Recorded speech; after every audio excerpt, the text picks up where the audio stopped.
Vamos lá, meus irmãos, vamos lá. Começando nossa 7ª aula de homilética 1 e 2. Já oramos, como é costume. Mais uma vez, boa noite, graça e paz. Boa noite, graças a Deus. É com muita alegria que estamos aqui estudando sobre esse tema tão importante, que é a arte de pregar, sabendo que a pregação ela sempre foi uma ferramenta bíblica no Velho Testamento, e primeiro e depois também no Novo Testamento. Deus sempre usou seus servos com a proclamação da palavra, e a gente está aprendendo sobre essa matéria tão importante. Como é costume, nossas aulas são gravadas para que vocês possam utilizá-la depois. Essas aulas são gravadas também, as nossas aulas, para que futuros alunos em EAD possam estar utilizando esse material também como parte do currículo, e também gravamos para abençoar o maior número de pessoas onde quer que essas aulas cheguem, tá bom? E hoje, meus irmãos, nós estaremos continuando falando sobre o assunto pelo qual iniciamos semana passada, que são os 3 tipos de sermões: temático, textual e expositivo. E hoje eu achei por bem aqui, nesse módulo, de fazer algo mais prático. Então, nós hoje estaremos aqui trabalhando minuciosamente sobre esses 3 modelos de sermão. Eu, logo de início, estarei concluindo a leitura sobre o sermão expositivo, onde nós tínhamos parado o slide na semana passada, aliás, na terça-feira, né? E o que acontece? Nós estaremos, logo na sequência, fazendo algumas lições práticas sobre os 3 tipos de sermões mais usados. O que acontece? O nosso querido professor Sérgio Mascarenhas, quando ele dá esse módulo no seminário, ele utiliza da 8ª aula até a 13ª aula, ele utiliza desses dias de aula fazendo sermãos com a classe.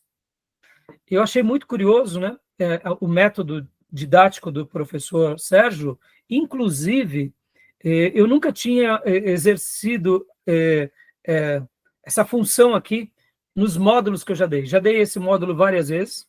Como eu costumo dizer para vocês, que cada turma ela é viva, né? Ou seja, a necessidade de uma turma é diferente da necessidade de outra turma. Mas eu achei prudente fazer com vocês esse exercício. Talvez pelo fato de muitos irmãos aqui estarem ainda no início do ministério, estarem aprendendo o que é um sermão, como confecciona, como escreve um sermão. Então, ao fazer a minha lição de casa hoje, eu pensei, irei copiar e irei estar seguindo o modelo, ou pelo menos parte, do professor Sérgio Mascarenhas, onde ele confecciona, juntamente com a classe, os seus sermões. Então, assim, hoje a gente vai fazer isso. Então, nós estaremos lendo, né, o slide 7, da página 18 em diante, onde paramos, e logo na sequência nós estaremos confeccionando, tá bom? Gostaram da ideia? E eu, para facilitar hoje, o que a gente vai estar fazendo aqui?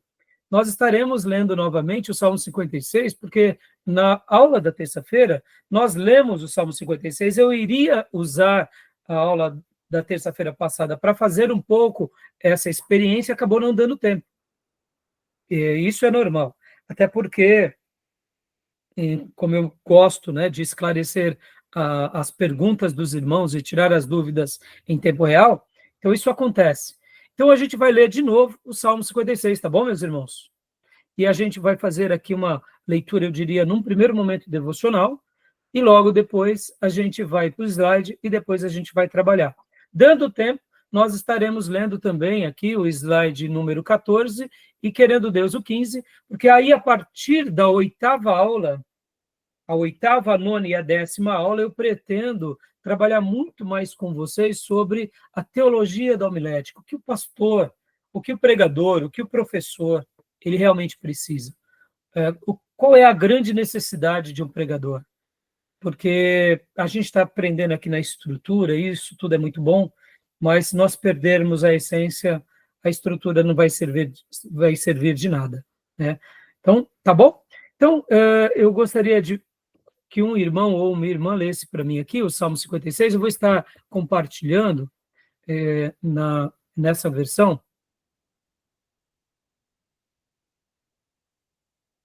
Na minha versão aqui é a versão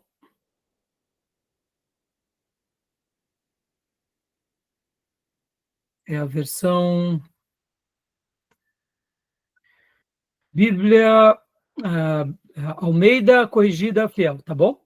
Então, quem quiser, leia para mim, Salmos de número 56, por gentileza.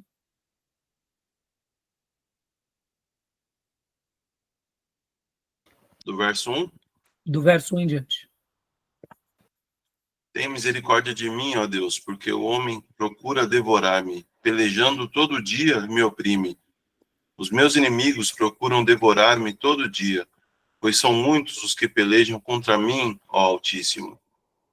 Em qualquer tempo em que eu temer, confiarei em ti. Em Deus louvarei a sua palavra. Em Deus pus a minha confiança. Não temerei o que me possa fazer a carne. Todos os dias torcem as minhas palavras. Todos os seus pensamentos contra mim para o mal. Ajuntam-se, escondem-se, marcam os meus passos, como aguardando a minha alma. Porventura, escaparão eles por meio da sua iniquidade? Ó Deus, derruba os povos na tua ira. Tu contas as minhas vagueações, pois as minhas lágrimas... Põe as minhas lágrimas no teu odre. Não estão elas no teu livro? Quando eu a ti clamar, então voltarão para trás os meus inimigos. Isto sei eu, porque Deus é por mim. Em Deus louvarei a sua palavra. No Senhor louvarei a sua palavra. Em Deus tenho posto a minha confiança. Não temerei o que me possa fazer o homem. Os teus votos estão sobre mim, ó Deus. Eu te renderei ações de graças, pois tu livraste a minha alma da morte. Não livrarás os meus pés da queda para andar diante de Deus na luz dos viventes? Ótimo. Obrigado, Tomé. Meus irmãos, como no início da aula da terça-feira eu tinha mencionado, aqui nessa tradução só aparece Salmo 56 e ele já vai direto para o versículo 1 em diante. Lembrando, meus irmãos, que os versículos, assim como muitos capítulos da Bíblia, no texto em original não existiam, tá? Isso foi colocado depois pelos maçoretas, muitos séculos depois da formação da Bíblia, para facilitar a nossa compreensão. Até mesmo essa organização dos salmos, onde vem o Salmo 1, Salmo 19, Salmo 23, Salmo 91, Salmo 56, Salmo 150, foi uma composição, uma organização que se convencionou. Mas na antiguidade, em que os servos de Deus se reuniam para cantar, então eles pegavam um salmo e ali eles tinham as suas nomenclaturas, as suas identificações, mas não tinham, assim, necessariamente essa cronologia, tá? Então, eu estou falando tudo isso para vocês, porque isso tudo vocês vão aprender com maiores detalhes lá em Introdução ao Novo Testamento e Introdução ao Antigo Testamento. Mas, só para vocês terem uma ideia, né? Quando aqui essa Bíblia traz Salmo 56 e logo já vem para o versículo 1, é a maneira em que eles enxergaram de traduzir do original para o português. Não quiseram utilizar aqui o cabeçalho, tá bom? Então, guardem só essa informação, porque na aula de terça-feira eu mencionei bastante sobre isso. Hoje, quando formos confeccionar, quando formos escrever os 3 sermões mais usuais, aí vai ser relevante esse detalhe, tá bom? Então, é um salmo muito lindo, né? Querem comentar alguma coisa? Eu acho esse salmo maravilhoso. Eu me recordo que uma das primeiras vezes que eu tinha lido esse salmo, eu achei lindíssimo, porque é um salmo onde Davi clama a Deus, pedindo socorro, pedindo livramento, pedindo proteção contra o inimigo. E aqui, fazendo uma aplicação para a minha vida, naqueles dias de novo convertido, quando eu li esse salmo, eu falei, meu Deus, que oração maravilhosa. Isso daqui é uma oração maravilhosa. E eu nem imaginava que, em primeiro lugar, era uma oração de Davi, nem imaginava que era no episódio pelo qual a gente vai estar estudando, mas é uma oração que a gente pode aplicar hoje para a nossa vida, não é?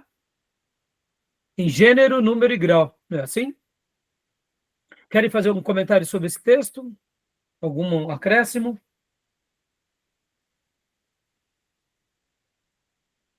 Não? Então vamos para o nosso slide, meus irmãos. Vamos para o slide onde nós tínhamos parado na semana passada, né? Eu quero, como eu tinha mencionado para vocês, eu quero continuar aqui do slide pelo qual tínhamos parado, né?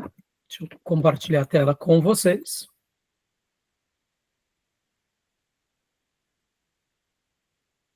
Paramos aqui. Fazendo uma breve retrospectiva, nós estamos falando sobre o sermão expositivo, então falamos, em primeiro lugar, sobre as vantagens de um sermão expositivo. Mencionei aqui para vocês que o sermão expositivo é aquele pelo qual mergulhamos mais na Bíblia. Lembram-se que eu até li para vocês uma frase do Dr. Russell Shedd dizendo que nós precisamos dar sermões ensopados de Deus à nossa igreja, e o sermão expositivo é esse, que nós ensopamos, né, da presença de Deus a cada um que nos ouve, porque, de fato, ao trabalhar no sermão expositivo, a pregação ela fica ensopada em Deus, né? Nesse sentido, que você entende o que Deus quis falar para aquelas pessoas, você compreende aquele contexto, você compreende a mensagem, faz uma hermenêutica correta, e aí é muito mais fácil fazer uma aplicação para os nossos dias. Então, lemos aqui as vantagens, depois falamos sobre isso, que 2 ou mais passagens podem compor a base do sermão, né? Como hoje nós iremos trabalhar, porque, de fato, dá para a gente utilizar uma mesma história onde está sendo registrada em um ou mais lugares. E tínhamos concluído aqui, o principal fator na composição é a unidade. Então, a gente, quando vai falar de algo no sermão expositivo, a gente tenta levar a uma unidade, sabendo que um texto propriamente dito, seja ele qual for, como eu mencionei até na última aula, Mateus 5, 6 e 7, que é o Sermão do Monte, mas se eu quero falar ali sobre as bem-aventuranças, então eu vou pegar essa unidade. É o Sermão do Monte, mas eu estarei apenas trabalhando numa porção. Afinal de contas, ele tem muitos assuntos e muitas ideias. Eu posso fazer uma pregação do Sermão do Monte trazendo uma síntese dele. No entanto, se eu quero ser mais profundo, então eu abordo um ponto e com isso eu posso, então, trazer uma certa unidade melhor, uma composição melhor, no sentido de estudar melhor aquele texto e compreender melhor aquela porção, com mais unidade, com mais compreensão, e dessa forma passar aos nossos ouvintes, no caso, a nossa igreja, tá bom? Paramos aqui. Então, a gente vai continuar lendo agora o próximo ponto, que é o 4. Leia para nós, Beatriz, por gentileza, filha. 4. O sermão expositivo não é uma homilia, apesar da unidade que ele demonstra. Dá uma pausa, por gentileza, filha. A homilia acaba sendo um estilo de sermão que seria mais ou menos o que nós fizemos agora, aqui no Salmo 56. Imaginem que eu queira ler versículo a versículo do Salmo 56 e explicá-lo à igreja. Ele é muito parecido com o sermão textual, porque, perceba, eu estarei lendo e explicando, lendo e explicando, lendo e explicando. A homilia seria esse tipo de sermão. Só que o textual, eu diria, ele acaba dando também vamos dizer assim, uma conotação um pouco mais abrangente, porque a gente pode estar extraindo de alguns textos pelo qual lemos algumas ideias. Por exemplo, do versículo 1 ao 3, Davi está falando a Deus pedindo socorro contra os seus inimigos. Do versículo 4 ao versículo 7, Deus está ouvindo a oração de Davi. E do versículo 7 até o final, Deus está socorrendo Davi. Percebam, eu crio algo a partir do texto. Então, percebam que a homilia e o textual, eles são muito parecidos, tá bom? Então, só para dar... A gente não vai ficar trabalhando muito sobre a homilia, mas a homilia é basicamente isso. E antigamente, os pastores e pregadores geralmente chamavam seus sermões de homilia, tá bom? Então, leia para nós, Beatriz, por gentileza, a homilia bíblica. A homilia bíblica é a explicação de trecho por trecho da Bíblia. Nela não há preocupação de uma estrutura homilética com suas regras. Exatamente, ou seja, você está lendo o Salmo 56, você já vai direto para o versículo 1. Você não faz uma introdução, uma explicação. Você não está preocupado com as divisões. Pastor, então quer dizer que o sermão textual é melhor que a homilia? Depende, irmãos. Lembra que eu ensinei a vocês que Martin Lloyd-Jones dizia que quem cuida do culto e principalmente da pregação é o Espírito Santo? Deus pode nos conduzir a ler um texto. E aquele texto pode ser a resposta para a igreja. Simplesmente isso. Isso me faz lembrar uma história que eu ouvi certa ocasião sobre o apóstolo João. O apóstolo João, registram alguns comentaristas e até alguns biógrafos que a maior contribuição do apóstolo João na igreja primitiva foi a mensagem de João e o exemplo de João. João, ele foi conhecido durante toda a sua trajetória como o apóstolo do amor. E essa mensagem, o apóstolo do amor, ou a mensagem do amor, era uma mensagem tão poderosa na vida de João, que alguns comentaristas, quando vão escrever sobre o primeiro século, vão deixar claro que a vida e a obra de João, o apóstolo, era sempre resgatando esse princípio do amor. Quando a gente lê agora primeira, segunda e terceira João nessa perspectiva, a gente compreende melhor. Quando a gente lê o Evangelho de João e lê sabendo dessa biografia bíblica, até mesmo as lições sobre o amor que João deixa registrado se torna muito mais relevante. E por que eu estou dizendo tudo isso, irmãos? Porque era comum João, segundo alguns historiadores, dizer: filhinhos, amemos uns aos outros, como o Senhor nos amou. Num primeiro momento, é uma frase bíblica, um texto sagrado, mas João dizendo isso, tendo sido alguém que testemunhou o próprio amor de Deus encarnado, foi testemunha da revelação, foi canal da revelação, e agora estava preparando essa igreja para transicionar para uma próxima geração. Então, João, ele marcou demais o ministério da igreja primitiva com essa mensagem, com esse exemplo. Até porque ele também, bom a gente lembrar que ele era chamado filho do trovão. Ou seja, ele sai de uma natureza tempestuosa para o apóstolo do amor.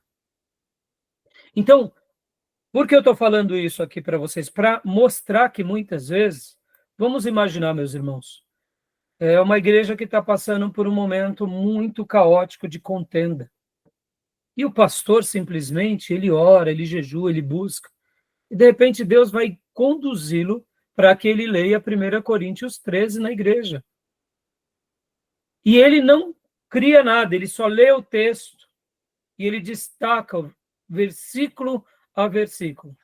Vocês compreendem que quando eu faço menção a uma igreja que está vivendo em guerras, em contendas, em brigas, e de repente um pastor, depois de muita oração, depois de muita consagração, jejuns, o Senhor o guia, 1 Coríntios 13, e ele faz uma leitura, versículo a versículo, discursando muito pouco palavras dele ou acréscimos dele, mas destacando o texto nessa comunidade, que é uma mensagem mais maravilhosa do que essa.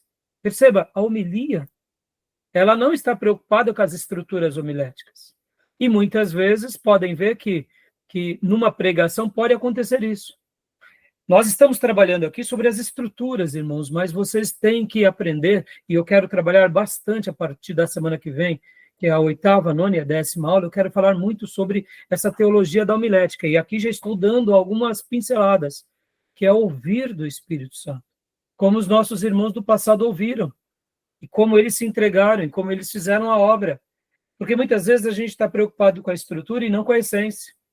E muitas vezes o Espírito Santo, que é o dono da igreja, que é o dono da palavra, que é o dono da nossa vida, é o dono do nosso corpo, é o dono do nosso intelecto, é o dono de tudo que a gente tem e possui, está querendo nos conduzir para o mais simples e a gente está querendo enfeitar o pavão.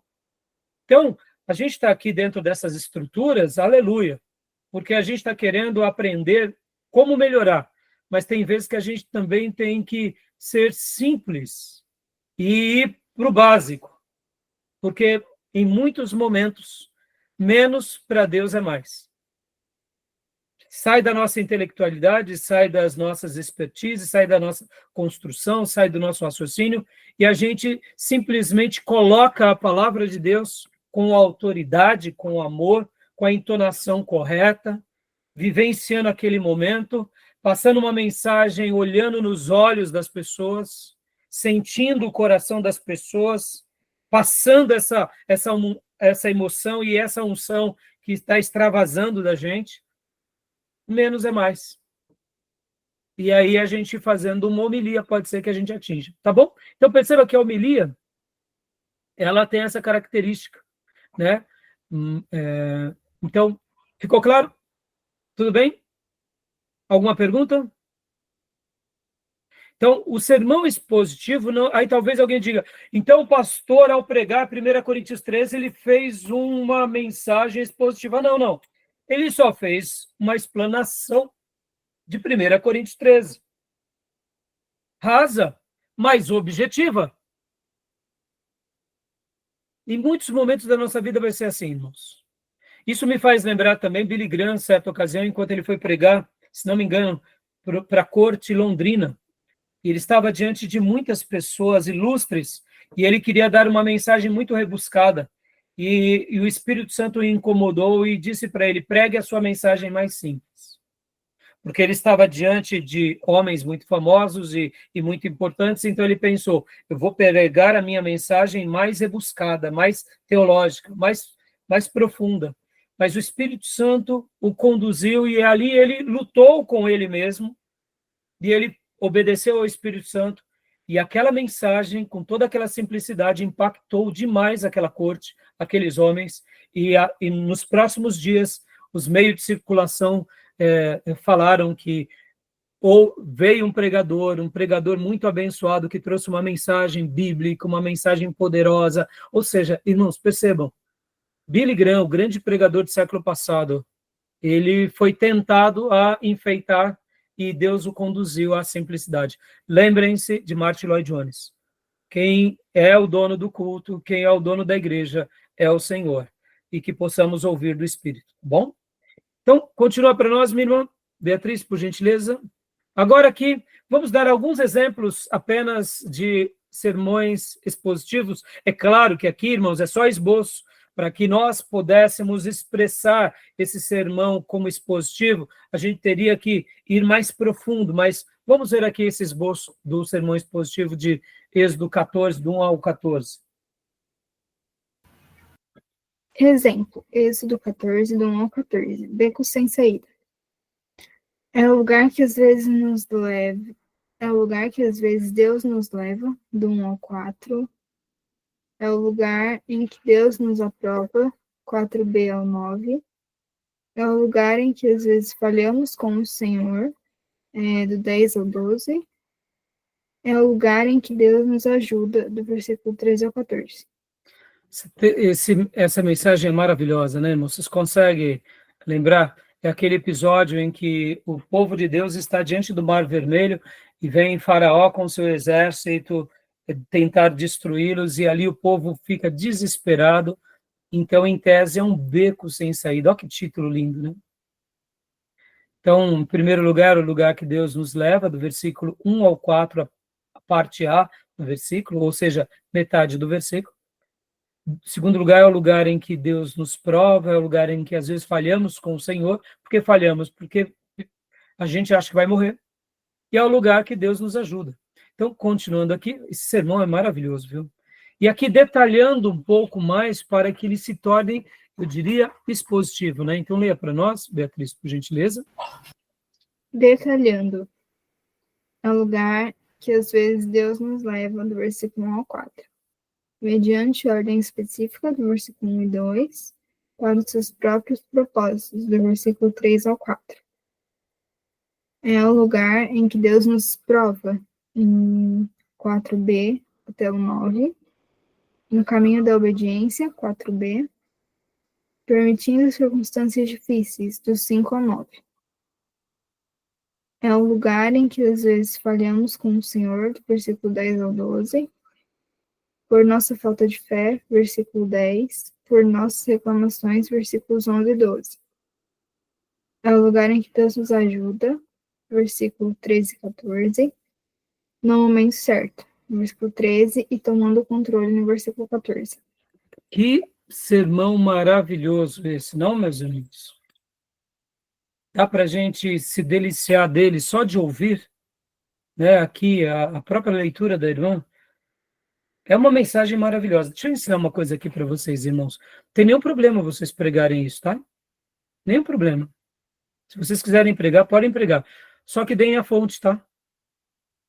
Esse sermão, por exemplo, está aqui no slide do professor Sérgio Mascarenhas, que possivelmente ele buscou dos seus livros, textos,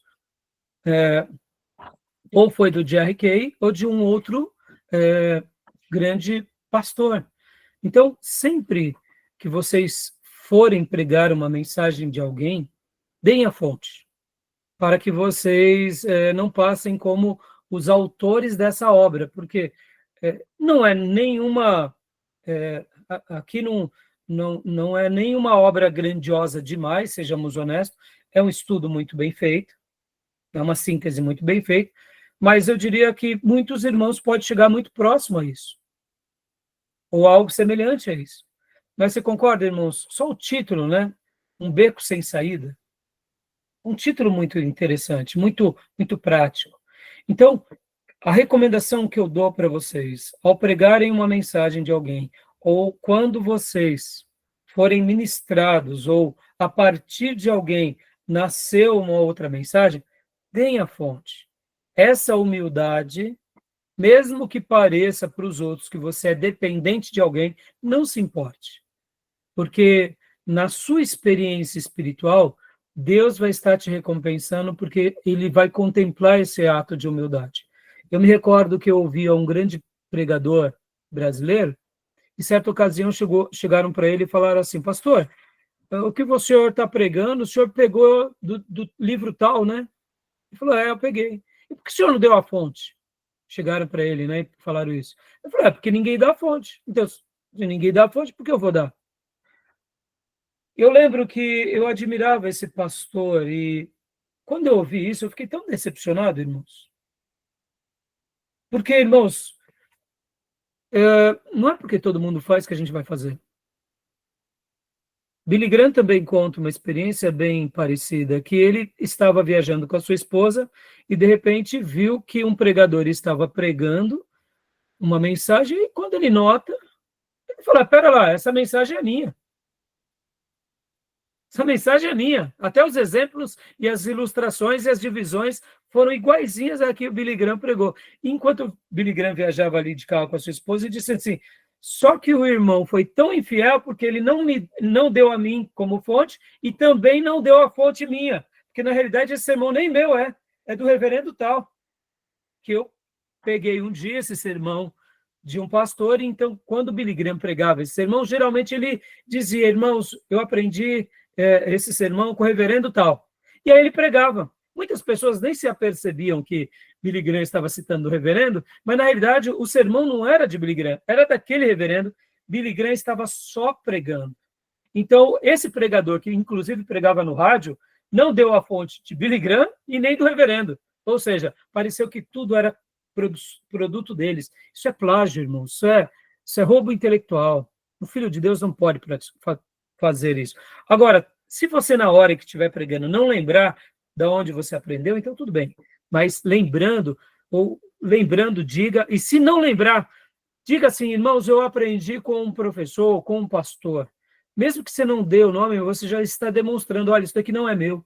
Tá bom? Fica essa dica para vocês, tá bom, meus irmãos? Nós não precisamos disso. E uma última coisa, irmãos, para minha tristeza, eu estava dando aula lá no Estebenet, e um dia o professor Ribeiro chegou para mim e falou algo que me deixou, assim, muito triste. Ele disse que um aluno da classe dele já tinha lançado alguns livros, e um dia o pastor Ribeiro pegou um dos livros desse pastor e falou assim, escuta, irmão, isso que você colocou aqui no seu livro não é seu. Isso daqui é um corte do capítulo tal de tal pastor. E você nem deu a fonte. Olha, isso daqui. Aí, quando ele começou a ver, esse pastor lançou vários livros, mas todos os livros que ele lançava eram recorte de muitas obras de vários colegas. E ele não dava a fonte. Isso é roubo, irmãos. Isso pode levar a processo. Perceba, um pastor de uma igreja até boa, viu? Mas era uma prática totalmente errada. Então, eu já estou ensinando aqui para vocês, para que vocês sempre deem a fonte, tá bom? Beleza? Mas é maravilhoso ou não é esse sermão? Agora, é claro, irmãos, percebam, ele está trazendo o texto na sua essência, mas ele está aplicando diante de uma ótica. Qual que é a ótica? Qual que é o objetivo? Estamos num beco sem saída. Mas nesse beco sem saída, o Senhor opera em nosso favor, porque Deus nos ajuda no momento certo e Deus, ele vai fazer com que as coisas entrem no controle dele, não no nosso, né? Então, querem fazer algum comentário aqui sobre esse sermão? Alguma dúvida? Algum acréscimo? Como eu disse, irmãos, aqui é só um esboço, viu? Então, aqui é uma síntese, tá? Vamos lá, continuando então. Então, aqui concluímos, né, esse modelo do esboço expositivo, e agora a gente vai para alguns outros modelos de sermões. Olha lá, vamos ver. Que é sermões baseados em perguntas. Aí você pode fazer um sermão baseado em pergunta, seja ele temático, seja ele textual, ou mesmo expositivo, tá? Mas percebam que aqui você já está fazendo com que o seu título seja uma pergunta. Você já está trazendo um questionamento aos seus ouvintes para que eles... o que o pastor quer chegar? O que a missionária quer falar? O que a pregadora está querendo dizer? Está entendendo? Leia para nós, Beatriz, por gentileza. Outros modelos. Perguntas. 1. O que é poder espiritual? Em Efésios 6, do versículo 10 ao 11. 2. Por que precisamos do poder espiritual? Em versículo 12. 3. Como se pode conseguir poder espiritual? Do versículo 13 ao 18. 4. Quais são os resultados do poder espiritual sobre a vida do crente? No versículo 19. Eu, particularmente, gosto, quando eu utilizo uma pergunta no meu título, eu gosto de também fazer os meus desenvolvimentos em pergunta. Se eu fiz uma pergunta, eu gosto de fazer as minhas divisões ou com perguntas, ou quem sabe até com respostas. Respondendo à pergunta, no primeiro, respondendo à pergunta, segundo. Então, assim, eu gosto de... Quando eu trabalho, não é muito usual eu fazer perguntas, tá, irmãos? Eu faço mais perguntas mesmo, como nós aprendemos aqui nas aulas passadas, aquela oração de transição, a oração interrogativa. Aí a pergunta durante o culto eu faço, mas trazer assim uma pergunta logo de cara é um pouco mais difícil de trabalhar, tá? Mas é possível, tá bom? Tudo bem? Então, vamos lá. Alguma pergunta, alguma dúvida? Não? Então, agora aqui outros modelos de sermões, né, irmãos? Olha só que interessante. Como comparação. Aqui eu gosto muito. Aqui eu trabalho muito, meus irmãos. Eu trabalho a comparação nos meus sermões, geralmente, no desenvolvimento da mensagem. Eu gosto muito de trabalhar com comparação. Eu gosto muito.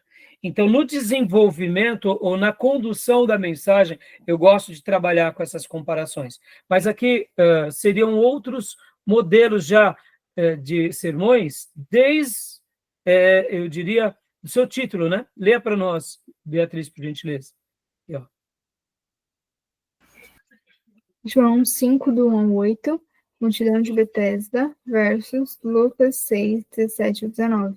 Multidão de Betânia não reconheceu Jesus. Aqui dá uma pausa, né? Então, a multidão de Betesda, perceba, tem um título qualquer.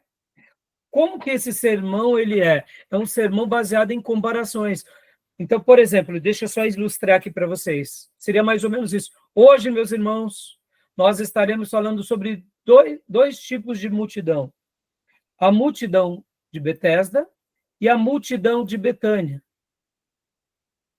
E aí você trabalha, então, em primeiro lugar, na multidão de Betesda. Depois você vem e trabalha na multidão de Betânia. Ou você vai trabalhando simultaneamente nas duas multidões, ponto a ponto. Vamos lá, meus irmãos, vamos falar um pouco da multidão de Betesda. Na multidão de Betesda, do tanque de Betesda, eles não reconheceram Jesus. Lembra o tanque Betesda? Que Jesus cura um paralítico de 38 anos? Lá havia muitos doentes, mas todos aqueles doentes não reconheceram Jesus, exceto aquele paralítico de 38 anos. Então, perceba, dá para a gente trabalhar nessa mensagem de comparações, ponto a ponto. Vamos agora para a multidão de Betânia. Lá na multidão de Betânia, era uma multidão diferente, era uma multidão que reconhecia o Mestre. Na multidão de Betesda, eles não contavam com o poder de Deus, eles esperavam um anjo. Na multidão de Betânia, eles contaram com o poder de Deus. Na multidão de Betesda, ele não enxergou a possibilidade de mudança. Já na multidão de Betânia, eles enxergaram a mudança. Na multidão de Betesda, foram insignificantes a pessoa de Jesus.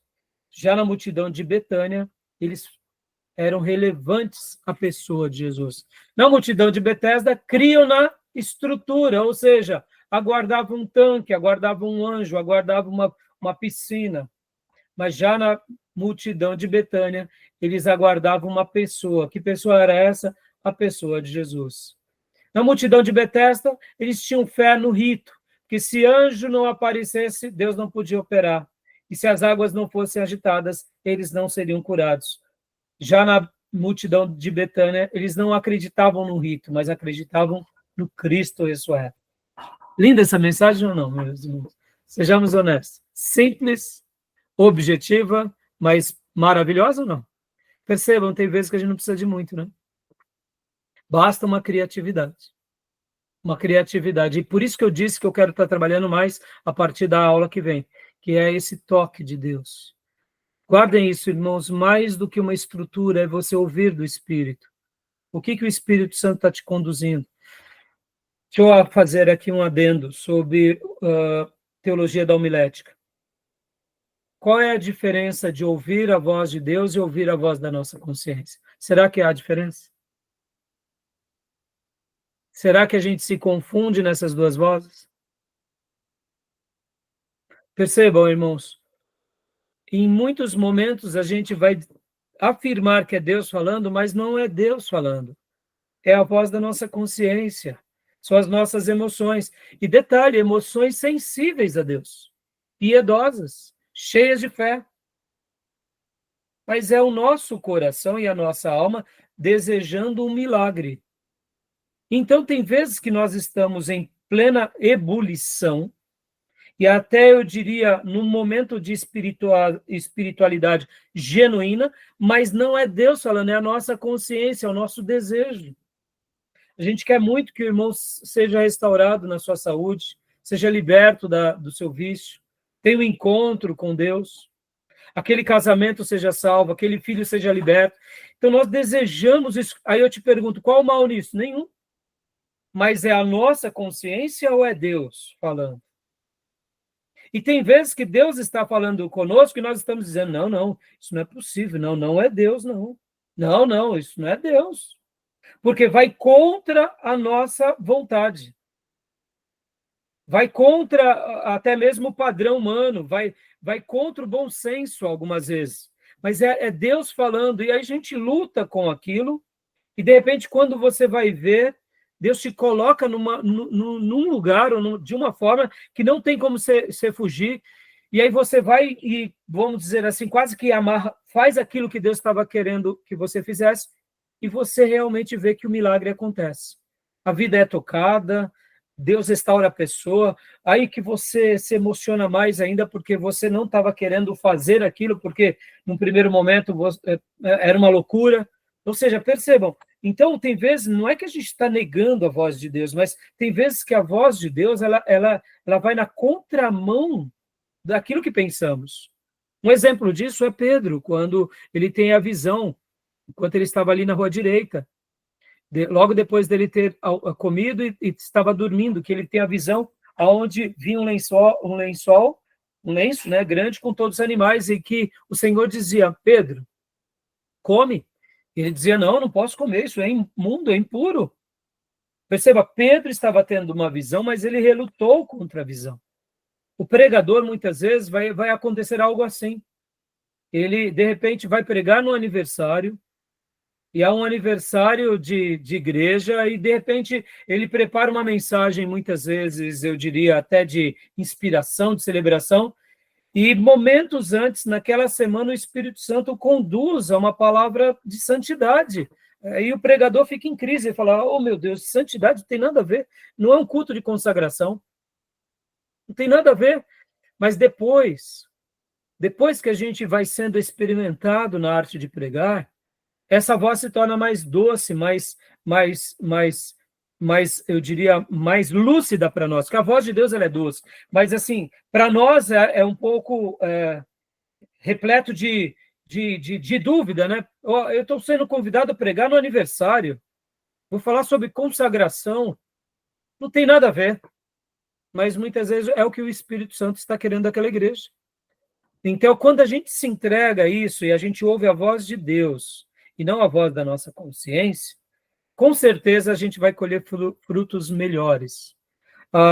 Só para eu explicar para vocês na teologia da homilética, como que a gente ouve a voz de Deus e não a voz da nossa consciência? Muito simples, meus irmãos. É muito simples. Por isso que nós precisamos, em primeiro lugar, da Bíblia, porque a voz de Deus passa pela peneira, pelo crivo da Bíblia. E segundo lugar, é por isso que nós precisamos do outro. Por isso que a gente precisa de um pastor, de um mentor, de um amigo, de um companheiro de ministério.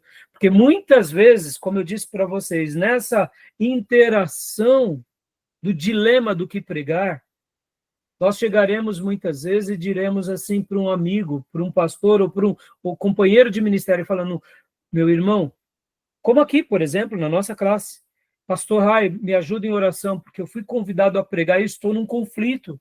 E é nessa hora que a gente vai orar junto. É nessa hora que a gente vai buscar a presença de Deus juntos.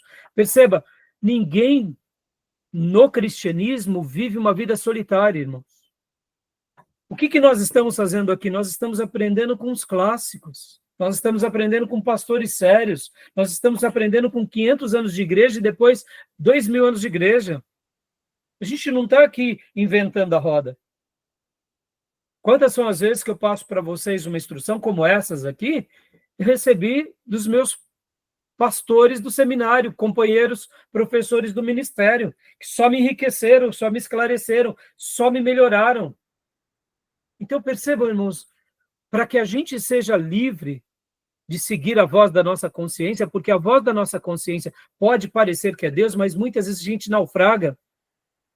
É porque muitas vezes a gente não está aberto ao quê? A pedir ajuda para o próximo, pedir ajuda para o irmão, pedir ajuda em oração. Essa humildade nos falta. E aí é como se Deus estivesse dizendo assim, tá bom, meu filho, o meu ministério, o meu reino não é solitário. Eu queria tanto que essa sua emoção, que esse seu sentimento fosse melhor discernido por você, porque você está achando que sou eu falando, mas você vai se perder com você mesmo. E é aí onde nascem muitas heresias, é aí onde nascem muitos pastores regados de visão, de profetada. Por quê? Porque eles ouvem a Deus sozinhos. Eles dizem que estão ouvindo, mas nós não vemos de fato o agir de Deus por meio daquilo que eles estão fazendo. Pelo contrário, eles acabam deixando um péssimo rastro.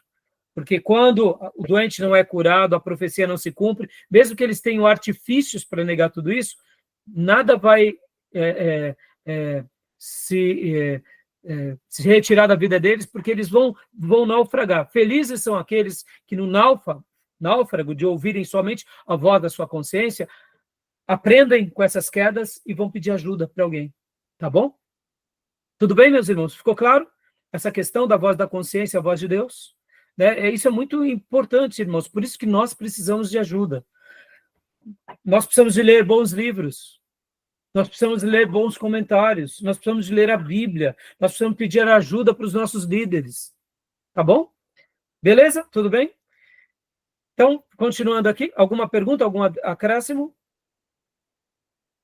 Continuando aqui. Outro modelo de sermão é tipologia. Leia para nós, Beatriz, por gentileza. A tipologia de Jesus em toda a Bíblia. Gênesis, animal que Deus matou para cobrir o homem. Êxodo, cordeiro pascal aspergido nos umbrais da porta. Levítico, cordeiro cerimonial. Números, nuvem e coluna de fogo. E Deuteronômio, a lei que rege o homem. Em outras palavras, não se preocupem, muitas vezes Deus está te usando, tá te conduzindo para que você, por exemplo, meus irmãos, falem sobre um assunto que vai ser uma tipologia. Simplesmente isso. Então, percebam que a tipologia também faz parte de uma estrutura homilética, que você pode desenvolver um sermão, muitas vezes temático, ele acaba sendo mais temático, mas ele pode ser muito usual, tá bom? Tudo bem? Ficou claro? Lembrando que a tipologia também é uma figura de linguagem que nós aprendemos em hermenêutica. Percebam como a aula de hermenêutica e de homilética, elas se interagem.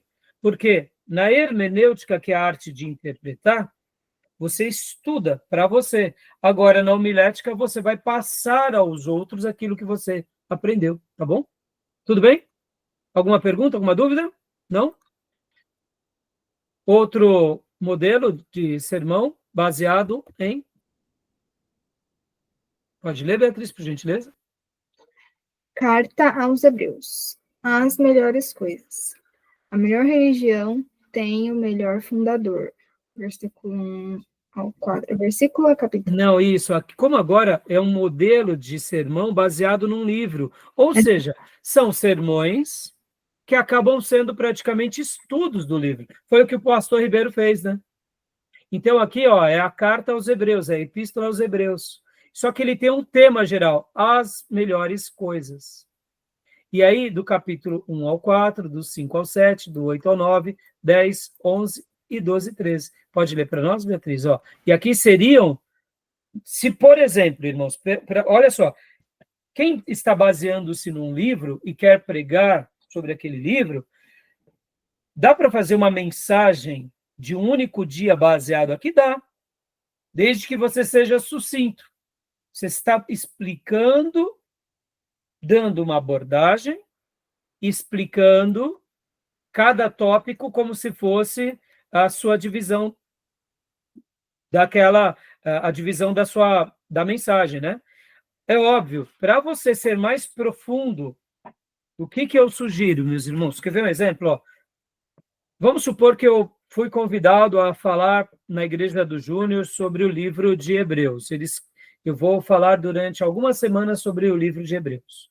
Na minha primeira mensagem, então, já que o meu tema geral são as melhores coisas, então, na minha primeira mensagem, eu faço esse resumo de todo o livro de Hebreus.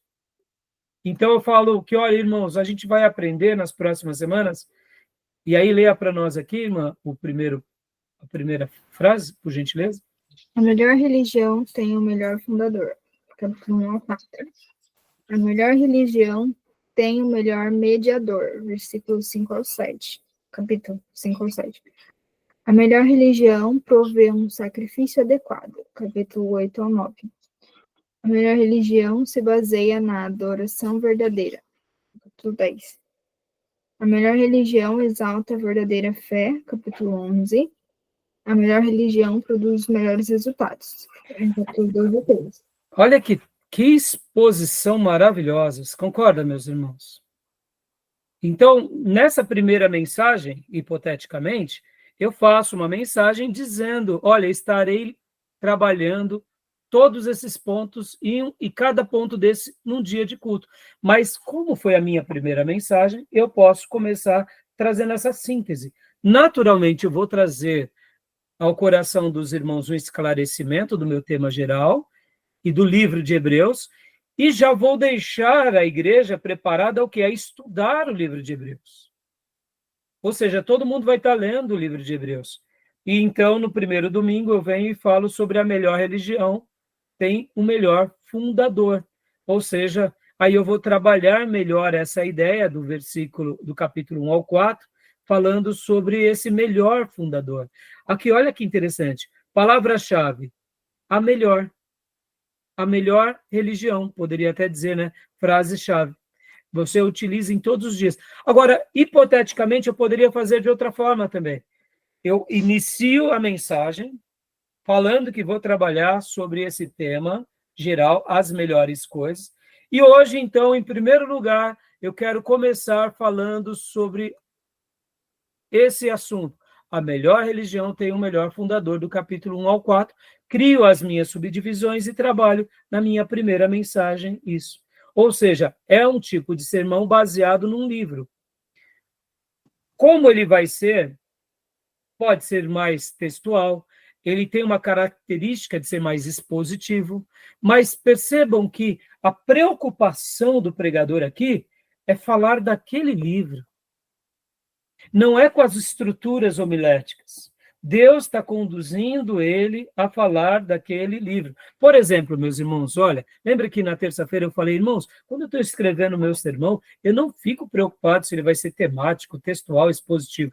Eu pretendo tentar sempre ir para o expositivo, mas eu procuro evitar de ficar preso às estruturas homiléticas. Por exemplo, eu estou pregando agora sobre José do Egito. Devo ter mais 2 mensagens sobre José do Egito. Então, qual que é a minha preocupação? É tentar extrair o que Deus quer falar sobre José no próximo domingo. Como eu desenvolverei? Claro que eu tento procurar ser sempre mais expositivo, mas tem vezes que a minha abordagem acaba sendo mais temática. Tem vezes que até é mais textual. Por quê? Porque, como eu disse há pouco na minha teologia da homilética, eu falei, a gente precisa de ouvir do Espírito, irmãos. Lembra daquele exemplo que eu dei para vocês sobre a mensagem que eu falei sobre José, a perseverança de José e a bondade de José? Ali eu fui de propósito temático, mas eu nem me preocupei em ser temático, porque eu trabalhei sobre a perseverança e sobre a bondade. Percebam, qual que foi o meu destaque? Eu quero falar sobre perseverança em bondade. Isso foi imprimido no meu coração, no meu espírito. E aí a gente vai trabalhando. Está entendendo, meus irmãos? Eu estou aqui entrando na estrutura, saindo da estrutura, porque eu não quero que vocês fiquem engessados, mas também, ao mesmo tempo, eu não quero que vocês vão só para o lado espirituoso e esqueçam o estudo, que também pode ser um grande problema, concorda? Que aí os irmãos não estudam. Aí os irmãos dizem que só vão buscar em oração e aí pronto, tá bom? Beleza? Tudo bem? Fale, Miriam, diga, filha. Esse modelo livro aí achei bem bacana.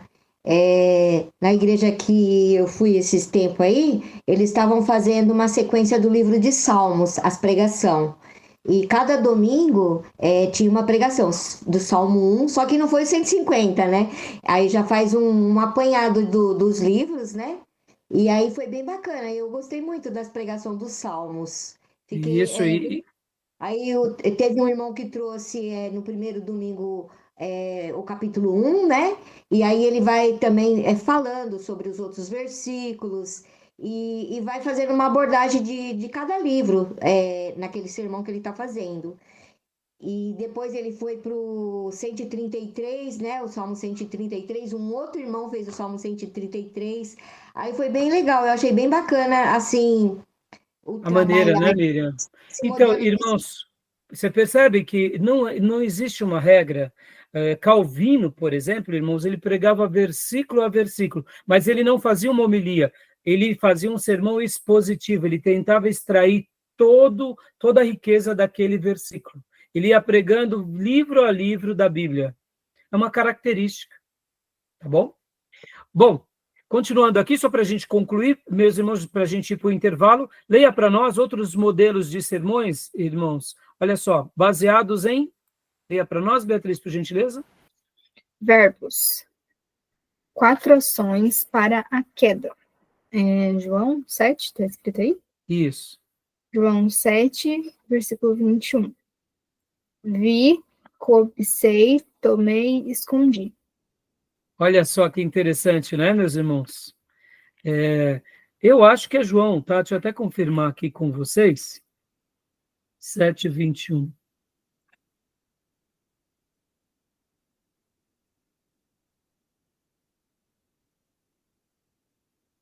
Eu não sei se é João, não, viu? João 7:21 não é, não. Eu acho que é outro texto, mas não tem problema, depois eu tento ver qual era, tá? Mas, assim, é muito comum. É 1 João. Não, não é 1 João. Eu não me recordo agora. Tá mais para Gênesis, né, do que João, né? Depois eu tento descobrir qual é a passagem, tá? Jó não deve ser? Deixa eu ver Jó, rapidamente. Eu esqueci de verificar a fonte enquanto eu preparava a aula. Eu gostei da expressão verbos, vi, cobicei. Não, é Josué. Claro, Josué. Aqui ficou claro. Vi, cobicei, tomei, escondi. É a capa, as capas babilônica. Pode ver. Vamos lá. Tenho certeza agora, é Josué.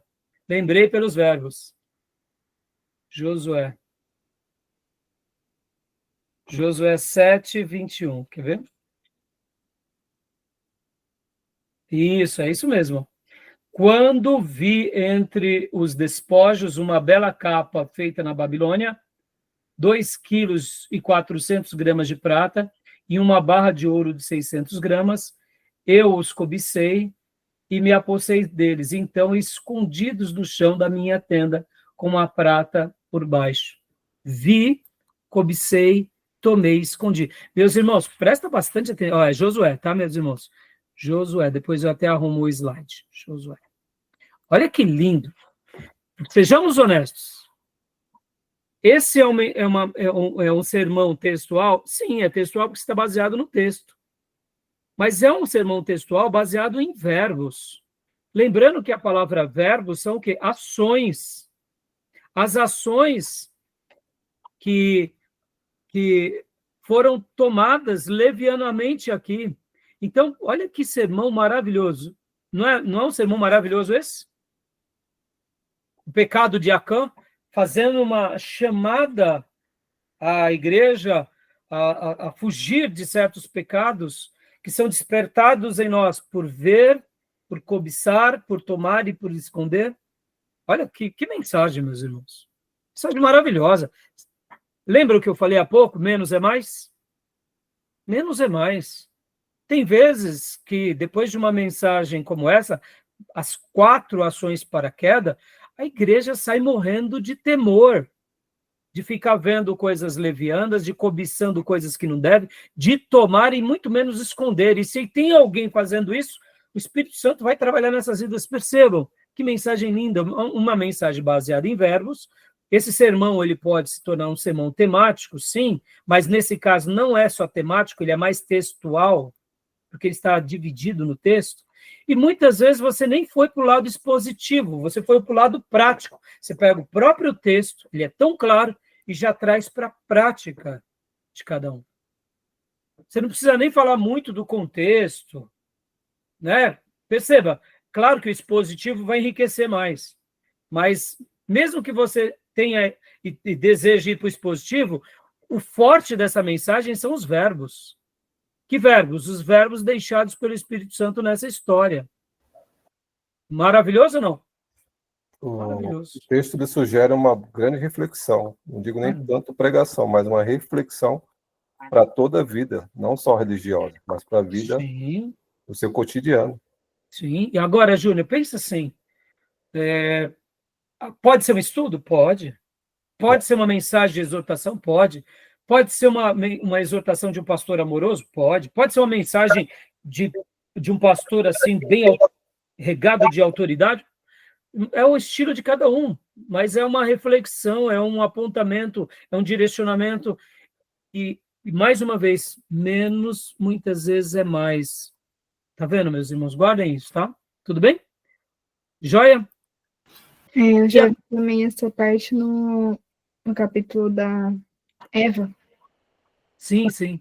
quando fala, né, que ela comeu do fruto também. Já vi Se focado. repete, né?